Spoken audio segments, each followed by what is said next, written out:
ஈரானை பார்த்து பல உலக நாடுகள் ஒரு கேள்வி கேட்கிறாங்க. அதாவது, நீ எதுக்கு மற்ற கல்ஃப் நாடுகளை அடிக்கிற? அவங்களுடைய இந்த பொருளாதாரத்தை ஏன் சீர்குலைக்கிற?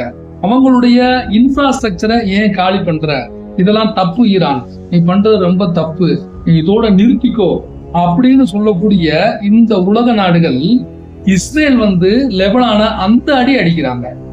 எவ்வளவு அடின்றீங்க? அந்த இல்ல லெபனானுடைய நகரங்கள் எல்லாம் நரகங்களா மாறி போய் கிடக்கு. அவ்வளோ அடி அடிக்கிறாங்க. அதை பத்தி எந்த ஒரு நாடாவது, ஏதாவது ஒரு நாடாவது இஸ்ரேல் நீ லெபனானை இப்படி அடிக்கிறது மிகப்பெரிய தப்பு அப்படின்னு ஒருத்தன் கேள்வி கேட்கிறானா? பாத்தீங்களா? தெரிஞ்சுக்கங்க, இதுதான் இந்த உலக அரசியல். இந்த உலக அரசியலுடைய கொடுமையை பாத்தீங்களா? நீ என்னை எவ்வளவு அடி அடிச்சாலும், நீ அடிக்கிற அடியிலிருந்து நான் எந்திரிச்சு திரும்ப உன்னை அடிச்சுக்கிட்டே இருப்பேன் அப்படின்னு லெபனான் முன்னேறி அப்படின்றது மாதிரியே எதிர்த்து வந்துகிட்டு இருக்காங்க. அதுக்கு முக்கியமான காரணம் அப்படின்னு பாத்தீங்கன்னா, அங்க இருக்கக்கூடிய ஒரு அமைப்பு, அந்த அமைப்பு ஹிஸ்புல்லா.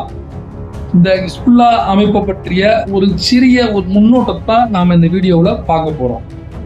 என்னுடைய சேனலில் சப்ஸ்கிரைப் பண்ணாமல் பார்த்துக்கிட்டு இருக்கிறவங்க தயவு செய்து சப்ஸ்கிரைப் பண்ணிக்கோங்க. அப்பதான் நான் போடுற வீடியோ அப்படின்றது உங்களுக்கு உடனுக்குடனே வந்து சேரும். அப்படிதான் யூடியூபுடைய அல்கோரிதம் அப்படின்றது இயங்குது. இளமையான தமிழ் பேசும் இனிமையான தமிழ் உள்ளங்களுக்கு சாமானியனின் பணிவான